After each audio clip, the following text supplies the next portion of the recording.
वो तीनों लड़कियां हैं जो टॉपर हैं, आपको लगता है कि जो अभी आने वाली लड़कियां तैयारी करेंगी उनको कोई टिप्स देना चाहेंगे?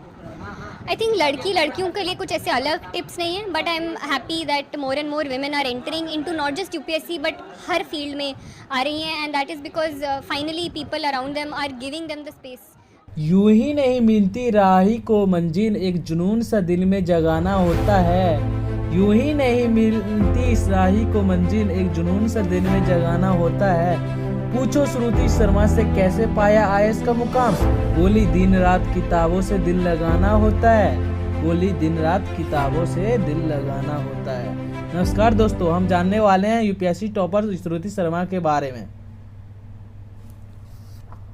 2021 के जो नतीजे आए हैं उसमें श्रुति शर्मा ने रैंक 1 हासिल किया है। तो आज हमारे साथ मौजूद हैं, तो चलिए उनसे बात करते हैं। पहली बात तो श्रुति, बहुत ज़्यादा मुबारकबाद, आपने रैंक 1 हासिल किया। थैंक यू, शुक्रिया। तो सबसे ज़्यादा यही होता है कि जब भी हम यूपीएससी के बारे में बात करते हैं तो कई लोगों के मन में सवाल होता है, तो आपने क्या स्ट्रैटेजी अपनाई सबसे पहले तो इसके लिए? स्ट्रैटेजी आई थिंक काफ़ी इम्पॉर्टेंट पार्ट होता है इस पूरी जर्नी का।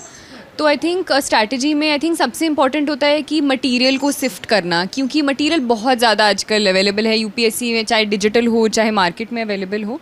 तो आई थिंक मैं एक तो बेसिक बुक्स पे काफ़ी स्टिक करती थी, एनसीईआरटीज़ को देखती थी, और उसके अलावा जो भी मटेरियल है मैं अपना जो सिलेबस है उसके अकॉर्डिंग चूज़ करती थी, और एक किसी स्पेसिफिक सोर्स, एक टॉपिक के लिए एक सोर्स को चूज़ करती थी, और उसके साथ साथ जो करंट अफेयर्स होते थे उसके खुद के नोट्स बनाती थी न्यूज़पेपर्स वगैरह को यूज़ करके।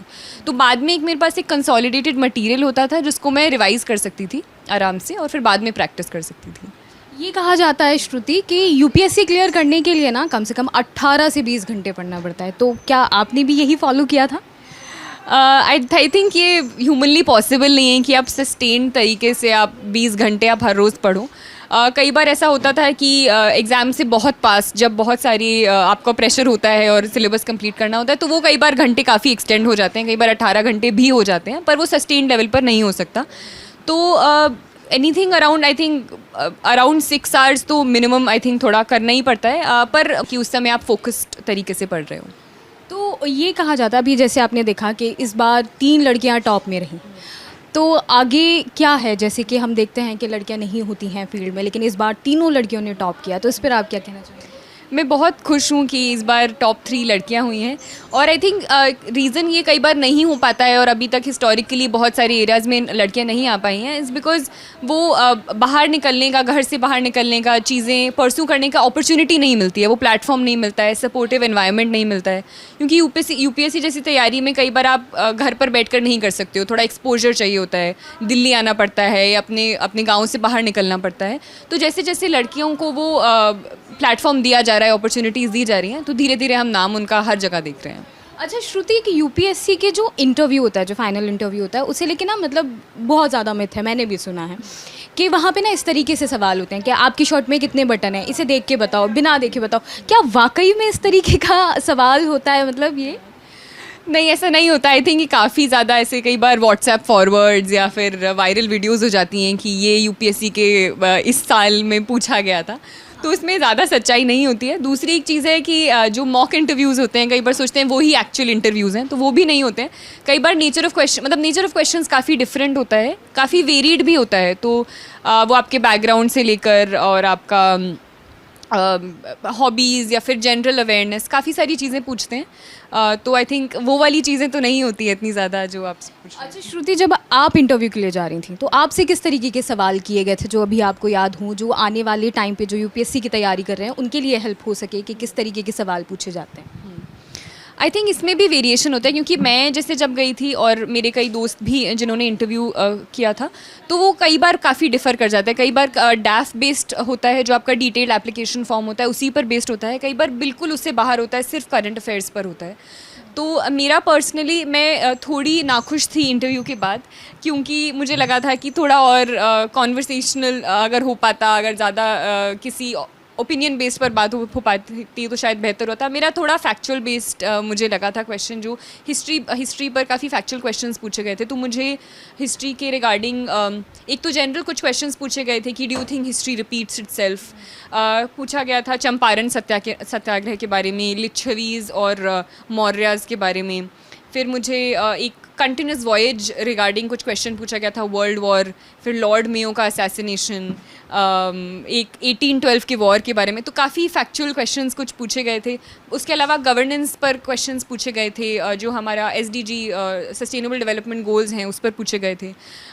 मेरा स्कूल जो है सरदार पटेल विद्यालय, मेरी हॉबीज़, तो ऐसा काफ़ी वेरीड सा एक था पूरा इंटरव्यू।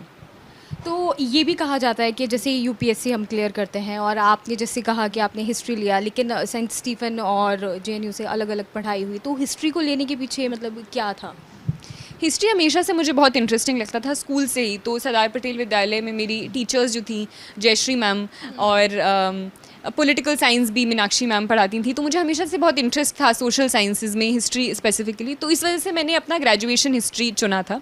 उसके पीछे सिविल सर्विसेज उस समय नहीं था कि कई लोग इसलिए लेते हैं, पर मेरा जेन्युइन इंटरेस्ट था हिस्ट्री पढ़ने में।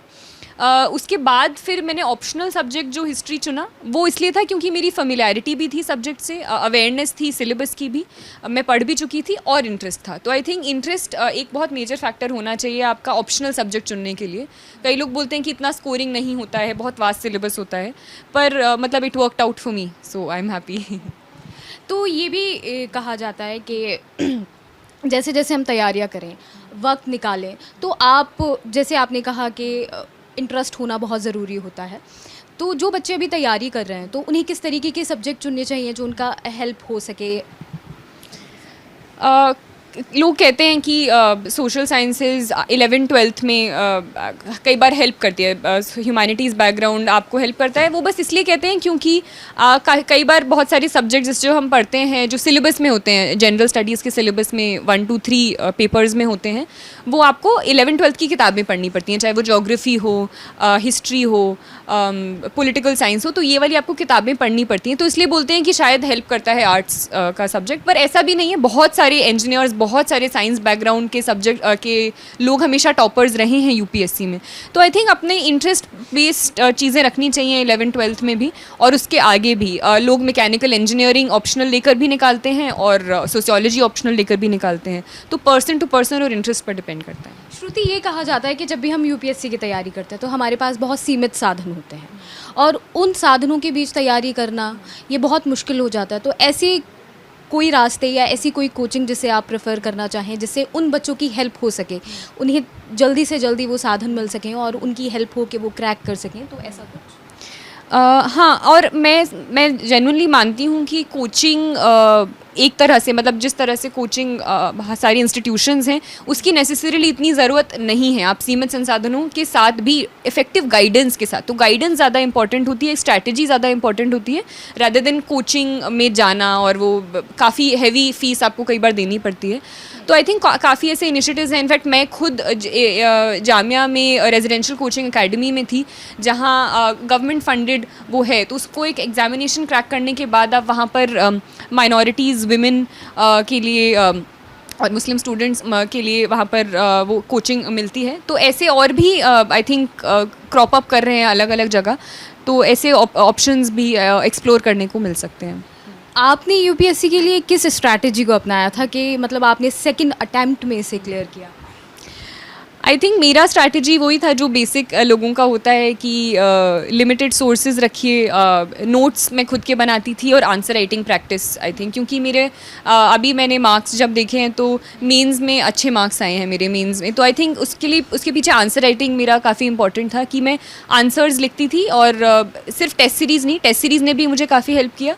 मैं और हमारी ग्रुप एक सेशन मतलब करते थे, आंसर राइटिंग सेक्शन, जिसमें हम 5 क्वेश्चन जैसे करें, तो वो प्रीवियस ईयर क्वेश्चंस कई बार लिख लेते थे, कई बार जो बाकी टेस्ट सीरीज़ के क्वेश्चंस हैं वो लिख लेते थे, और उसके बाद एक मॉडल आंसर बनाते थे जो कि इसको कैसे बेहतर किया जा सकता है, क्या इंट्रोडक्शन में होना चाहिए, क्या एंड में होना चाहिए। कुछ एग्जाम्पल जैसे GS4 में कई बार एथिक्स में एग्जाम्पल्स से अच्छे मार्क्स आते हैं, तो वो एग्जाम्पल्स का एक कलेक्शन बनाना, ऐसे के लिए कुछ कोट्स का कलेक्शन बनाना। तो हर पेपर के लिए एक specific strategy previous year papers और ऑप्शन और सिलेबस को ध्यान में रखते हुए। तो श्रुति, एक अभी जैसे आपने बताया कि आपने जामिया से इसके लिए कोचिंग ली थी, तो हालांकि जामिया को लेके भी कई सारे सवाल मन में उठते हैं कि वो एक मुस्लिम यूनिवर्सिटी है, मुस्लिम ही बच्चों को वहाँ प्रिविलेज मिलता है। तो जब आपने वहाँ 2 साल की पढ़ाई की तो आपको ऐसा कुछ महसूस हुआ वहाँ पे, या मतलब ऐसा कुछ होता है जो बच्चों के मन में धारणा है? क्योंकि जब जामिया में नाम आ जाता है तो कई बच्चे अपना एडमिशन विड्रॉल करा लेते हैं ये सोच के कि भाई जामिया है, मुस्लिम है, तो ऐसा कुछ आपको महसूस हुआ?